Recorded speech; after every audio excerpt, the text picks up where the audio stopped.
Hello, Americans. I'm Paul Harvey. You know what the news is. In a minute, you're going to hear the rest of the story. Now, the rest of the story. When the team of workers awakened in their remote woodland camp that autumn morning, it was to discover that one of their number was dead, apparently having passed away in his sleep. The group's supervisor personally examined the body. Finding no suspicious mark or other sign of foul play, he pronounced natural causes, and all prepared for a prompt burial.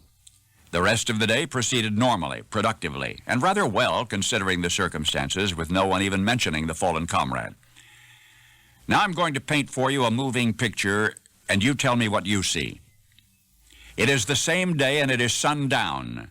Everybody is back in camp, has had supper, is getting ready to turn in, when all at once the world goes silent. It was as though the twilight breeze, rolling gently down the mountainside and through the valley, had in an instant swept away the bird song, the rushing river, the sighing of the spruce trees, leaving in its wake complete, absolute quiet. And now the workers are frozen statues. They are standing, staring up the mountain trail that leads into camp. Something is coming. And yes, oh yes, they see it now. Every eye is on it now, and every eye follows it as it draws nearer. Every head turns precisely synchronized as it passes into their midst and continues moving. Every head turns as one, except one. The supervisor, he alone cannot see.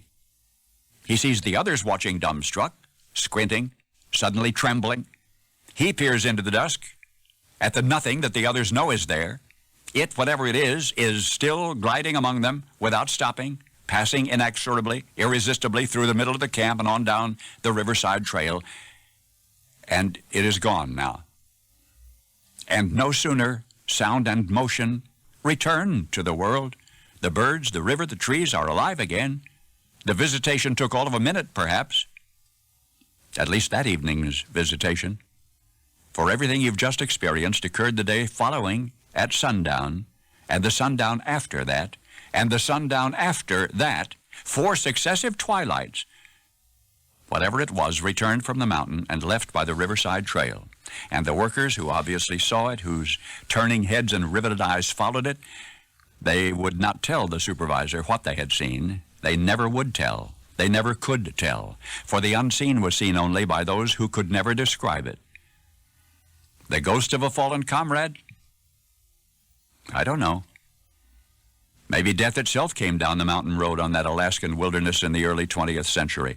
The northern lights have seen strange sights, but the strangest they ever did see was witnessed by no human. The camp supervisor, a skeptical, hard-nosed sourdough named Slim Williams, did not believe in ghosts and such. Old Slim, the only human in camp, found chilling, compelling, the evidence of undeniably objective and entirely unsuperstitious witnesses, his team of workers, his 10 sled dogs. Dogs who, following the death of one of their own, had paused in the fading light to behold. Anybody who knew old Slim Williams would tell you that his word was as good as gold. And I have to think that to be true even after hearing the rest of the story.